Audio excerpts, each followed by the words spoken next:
This channel does not promote any violent, harmful, or illegal activities. All content provided by this channel is meant for an educational purpose only. এই মুহূর্তে দাঁড়িয়ে যেদিকে আমাদের নজর রাখতে হচ্ছে শুরুতেই বাংলাদেশ, সেখানে কি চলছে? মোহাম্মদ ইউনূসের পদত্যাগের গুঞ্জন ঘিরে তোলপাড় Bangladesh. UEN Jaipur is a perfect target for prospective students aspiring for good jobs, good education with future-ready skills. আপনাকে জানিয়ে রাখি, বাংলাদেশে মোহাম্মদ ইউনূস কি পদত্যাগ করতে চলেছেন? এই প্রশ্ন ঘুরপাক খেতে শুরু করেছে। আপনাদের এই মুহূর্তে যে খবর দিচ্ছি, পদত্যাগ নিয়ে ভাবনা চিন্তা করছেন বাংলাদেশের অন্তর্বর্তী সরকারের মুখ্য উপদেষ্টা। এমনটাই দাবি বাংলাদেশ জাতীয় নাগরিক পার্টির নেতা নাহিদ ইসলামের। ইউনূসের ভাবনা নিয়ে গুঞ্জন শোনার পরে বৃহস্পতিবার তার বাসভবন যমুনায় গিয়ে দেখা করেছিলেন নাহিদ। সেখান থেকে বেরিয়ে তিনি সংবাদ মাধ্যমকে জানান পদত্যাগের কথা ভাবছেন ইউনূস। এই মুহূর্তের বড় খবর, ইউনূসের পদত্যাগের জল্পনা উস্কে দিচ্ছেন নাহিদ। নাহিদের দাবি, দেশের বর্তমান পরিস্থিতিতে আশাহত ইউনূস। ইউনূস জানিয়েছেন দেশের বর্তমান অবস্থায় কাজ করা সম্ভব হচ্ছে না। আর একবার আপনাদেরকে জানিয়ে রাখি, মোহাম্মদ ইউনূসের পদত্যাগের গুঞ্জন ঘিরে তোলপাড় বাংলাদেশ। পদত্যাগ নিয়ে ভাবনা চিন্তা করছেন বাংলাদেশের অন্তর্বর্তী সরকারের মুখ্য উপদেষ্টা। এমনটাই দাবি বাংলাদেশ জাতীয় নাগরিক পার্টির নেতা নাহিদ ইসলামের। ইউনূসের ভাবনা নিয়ে গুঞ্জন শোনার পরই বৃহস্পতিবার তার বাসভবন যমুনায় গিয়ে দেখা করেছিলেন নাহিদ। সেখান থেকে বেরিয়ে তিনি সংবাদ মাধ্যমকে জানান পদত্যাগের কথা ভাবছেন ইউনূস। বড় খবর, পদত্যাগের কথা ভাবছেন ইউনূস। কেন ইউনূস পদত্যাগের কথা ভাবছেন? নাহিদ যেটা দাবি করছে, নাহিদ যা জানাচ্ছে, দেশের বর্তমান পরিস্থিতিতে আশাহত ইউনূস। ইউনূস জানিয়েছেন দেশের বর্তমান অবস্থায় কাজ করা সম্ভব হচ্ছে না। তিনি আরো জানান, গণ অভ্যুত্থানের পরে দেশের পরিবর্তন ও সংস্কারের জন্য ইউনূসকে আনা হলেও তার কাজে প্রতিবন্ধকতার কারণ বিভিন্ন রাজনৈতিক দলের ঐক্যমত হতে পারে না এবং আন্দোলন। সুমন কল্যাণ আমাদের প্রতিনিধি আমাদের সঙ্গে রয়েছে। সুমন কল্যাণের সঙ্গে সরাসরি কথা বলি। সুমন কল্যাণ, নাহিদ যা দাবি করছে সেটার ভিত্তিতে যদি এগোনো যায়, তাহলে মোহাম্মদ ইউনূস তিনি কি খুব দ্রুতই পদত্যাগ করতে চলেছেন? তাহলে কি হতে চলেছে বাংলাদেশের ভবিষ্যৎ? দেখো, নাহিদ ইসলাম গতকালকে মোহাম্মদ ইউনূসের সঙ্গে দেখা করেছেন এবং তার যেটা বক্তব্য, যে সকাল থেকেই কানাঘুষো চলছিল মোহাম্মদ ইউনূস পদত্যাগ করতে পারেন। বিকেলে তার সাথে কথা বলেন নাহিদ ইসলাম এবং নাহিদ ইসলাম যেটা জানান সেটা কিন্তু আরো বেশি ভয়ঙ্কর, যে পদত্যাগের চিন্তা ভাবনা শুরু করেছেন মোহাম্মদ ইউনূস। তিনি তাকে পদত্যাগ করতে নিষেধ করেছেন এবং তিনি কাজ চালিয়ে যাওয়ার জন্য অনুরোধ করেছেন। কিন্তু এই সময়ের মাঝখানে যে বিষয়টা উঠে আসছে, দুটো বিষয় বোঝা যাচ্ছে। ঘরে বাইরে চাপের মুখে রয়েছেন, সেই চাপ থেকে নিজেকে কিছুটা হালকা করতেই কিন্তু তিনি পাল্টা একটা চাপ দেওয়ার কৌশল দিচ্ছেন যে তিনি পদত্যাগ করতে পারেন। এই পরিস্থিতিতে আবারও ছাত্র আন্দোলন, বৈষম্য বিরোধী আন্দোলন দানা বাঁধে কিনা, তবে সব মিলিয়ে একটা কৌশল যেমন তিনি নিয়েছেন, পাশাপাশি যেভাবে আরাকানের ওপর দিয়ে মানবিক করিডোর করা হচ্ছে, আমেরিকান সৈন্য সেখানে আসছে, এটা কিন্তু বাংলাদেশের মানুষ একেবারেই ভালোভাবে দিচ্ছে না। ফলে মোহাম্মদ ইউনূসের জনপ্রিয়তা এখন তলানিতে থেকেছে। এই দুইয়ের মাঝখানে কোথাও একটা ব্যালেন্স করার চিন্তা ভাবনা করছেন, পাশাপাশি এই চাপ থেকে কিছুটা মুক্ত করার জন্য চেষ্টা করছেন। কিন্তু কোনো প্রয়াসই এই মুহূর্তে কোনো কাজে লাগছে না।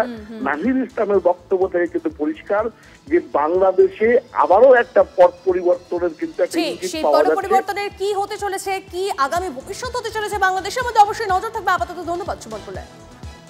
টালবাটাল পরিস্থিতি বাংলাদেশে। প্রধান উপদেষ্টা মোহাম্মদ ইউনূসকে সর্বদলীয় বৈঠক ডাকার আহ্বান জামাত ইসলামীর নেতা আমির শফিকুর রহমানের। সর্বদলীয় বৈঠকে দেশের সার্বিক পরিস্থিতি নিয়ে আলোচনার ডাক আমিরের। ইতিমধ্যেই ইউনূসকে কার্যত চরম বার্তা দিয়ে রেখেছেন সে দেশের সেনাপ্রধান জেনারেল ওয়াকারুজ্জামানের। দ্রুত জাতীয় নির্বাচনের ব্যবস্থা করার পাশাপাশি সামরিক বিষয় নাক গলানো বন্ধ করুক ইউনূস সরকার, বার্তা সেনাপ্রধানের। বুঝুন অবস্থা, দেশ চলছে অথচ নির্বাচিত একটা সরকার নেই। এভাবেই চলছে মাসের পর মাস। বাংলাদেশে ভোট চেয়ে সুর চড়াচ্ছে রাজনৈতিক দলগুলি। সাধারণ মানুষও ক্ষুব্ধ। আর যার হাত দিয়ে অন্তর্বর্তী সরকারের যাত্রা শুরু হয়েছিল সেই বাংলাদেশের সেনাপ্রধান এবার ভোটের সময়সীমা বেঁধে দিলেন। ডিসেম্বরের মধ্যে জাতীয় সংসদের নির্বাচন হওয়া উচিত জানিয়ে দিলেন ওয়াকারুজ্জামান। ভোট ছাড়াই সরকারে থাকা ইউনূস সরকারের বিদায়, তাহলে কি এবার সময়ের অপেক্ষা? আরও তীব্র ইউনূসের সঙ্গে ওয়াকারুজ্জামানের লড়াই। বাংলাদেশে ডিসেম্বরের মধ্যেই ভোট চান সেনাপ্রধান। ভোট কথা শুরু হতেই চাপ বাড়ল ইউনূসের। গণ অভ্যুত্থানের নামে শেখ হাসিনার বিদায়ের পর মাসের পর মাস বাংলাদেশে নেই কোনো গণতান্ত্রিক সরকার। বছর হতে চললেও নানা বাহানা দেখিয়ে অন্তর্বর্তী সরকার পিছিয়ে দিচ্ছে নির্বাচন। যে সরকারের প্রধান উপদেষ্টা মোহাম্মদ ইউনূস। কয়েক মাস আগেও এই সরকারকে ভোট করানোর জন্য সময় দেওয়ার পক্ষপাতী ছিলেন বাংলাদেশের সেনাপ্রধান। এরই মধ্যে ভোট চেয়ে অন্তর্বর্তী সরকারের উপর চাপ বাড়াচ্ছিল বিএনপি সহ বাংলাদেশের রাজনৈতিক দলগুলো। আর এই প্রেক্ষাপটে ইউনূস সরকারকেও রীতিমতো ডেডলাইন বেঁধে দিলেন বাংলাদেশের সেনাপ্রধান ওয়াকারুজ্জামান। ঢাকায় সেনা অফিসারদের সঙ্গে বৈঠকে তিনি দ্রুত সাধারণ নির্বাচনের কথা মনে করিয়ে দিয়েছেন ইউনূস প্রশাসনকে। স্মরণ করিয়ে দিয়েছেন অন্তর্বর্তী সরকারের এখতিয়ারের বিষয়টিও। সরকারের উদ্দেশ্যে সেনাপ্রধান বলেন, প্রথম থেকেই তিনি 18 মাসের মধ্যে ভোট করার কথা বলেছেন। তিনি চান চলতি বছরের 31শে ডিসেম্বরের মধ্যে ভোট পর্ব মিটিয়ে একটি নির্বাচিত সরকারের হাতে ক্ষমতা তুলে দেওয়া হোক এবং সেনারা ব্যারাকে ফিরুক। তার সংযোজন, দেশের ভবিষ্যৎ পথ নির্ধারণের অধিকার কেবলমাত্র একটি নির্বাচিত সরকারেরই রয়েছে। সেনা ব্যারাকে ফিরুক এবং সরকার হোক এবছরে। নির্বাচিত সরকার চলে এলে স্বাভাবিকভাবেই অন্তর্বর্তী সরকার মানে মোহাম্মদ ইউনূসদের আর অস্তিত্ব থাকবে না। তবে কি খেলা ঘুরতে শুরু করলো বাংলাদেশে? ঠিক সময়ে ঠিক সিদ্ধান্ত নিতে হয় বলছেন বাংলাদেশের সেনা প্রধান। তবে কি ইউনূসের বিদায় সময়ের অপেক্ষা? ইউনূস গদি না ছাড়লে সেনা অভ্যুত্থান হতে পারে পদ্মা পারে। চাপে বাংলাদেশের অন্তর্বর্তী সরকারের প্রধান উপদেষ্টা মোহাম্মদ ইউনূস। এবার সরাসরি ইউনূসের অন্তর্বর্তী সরকারের দিকে তীব্র আক্রমণ বিএনপির। নিরপেক্ষ না থেকে রাজনীতিতে জড়াচ্ছেন ইউনূসের 3 উপদেষ্টা। আর কি জানা যাচ্ছে, কথা বলবো আমাদের প্রতিনিধি প্রসেনজিৎ আমাদের সঙ্গে রয়েছেন। প্রসেনজিৎ, দেখো, ইউনূসের দিকে এবার বাংলাদেশের রাজনৈতিক দলগুলিও কিন্তু আক্রমণ শানাচ্ছে। কারণ দীর্ঘদিন ধরে বাংলাদেশে স্থায়ী নির্বাচিত গণতান্ত্রিক একটা সরকার গঠন হয়নি। যা গঠন করাই ইউনূসের প্রধান কাজ ছিল।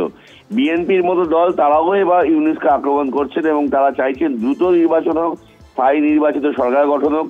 একই সঙ্গে তারা হুঁশিয়ারি দিয়ে বলছেন যে ইউনূসের প্রধান কাজ সেদেশে স্থায়ী নির্বাচন করা। কিন্তু সেই জন্য এতজন সরকারি উপদেষ্টা ইউনূসের প্রয়োজন নেই, তারাও পদত্যাগ করুন। সব মিলিয়ে কিন্তু ঘরে বাইরে ইউনূস কিন্তু প্রবল চাপে। গতকালই সেনাবাহিনীর তরফেও একই দাবি করা হয়েছিল যে আপনি অবিলম্বে আমাদের দেশে নির্বাচন করান। এবার কিন্তু এই যে রাজনৈতিক দলগুলো তারাও কিন্তু ধীরে ধীরে ইউনূসের দিক থেকে বিশ্বাসের জায়গাটা থেকে সরে আসছেন এবং তারাও কিন্তু চাইছেন যে ইউনূস দ্রুত পদক্ষেপ করুন। ডিসেম্বরের মধ্যে নির্বাচন বাংলাদেশে করতেই হবে, এই দাবি বিএনপির পক্ষ থেকেও তোলা হচ্ছে। বেশ, ধন্যবাদ প্রসেনজিৎ। ক্লাস 10 ও ক্লাস 12 এর পরীক্ষা শেষ, রেজাল্ট আউট। এরপর কি পড়বেন, কোথায় পড়বেন, সুযোগ সন্ধান এখন হাতের মুঠোয়। টিভি9 বাংলা এডুকেশন এক্সপো 2025, কলকাতার সবচেয়ে বড় এডুকেশন এক্সপো। ডিগ্রি না ডিপ্লোমা, কোন কোর্স করবেন, কিভাবে প্ল্যান করবেন নিজের ক্যারিয়ার, সব প্রশ্নের উত্তর একটাই। TV nine Bangla education expo. একই ছাদের তলায় থাকছে নামকরা সব ইঞ্জিনিয়ারিং কলেজ, বিশ্ববিদ্যালয়, মেডিকেল ও management institution. TV nine Bangla education expo 2025, 31শে মে ও 1 জুন বোস ইনস্টিটিউটে, কলেজ মোড়, সেক্টর 5, সকাল 10টা থেকে সন্ধ্যে 7টা পর্যন্ত। এন্ট্রি একেবারে ফ্রি।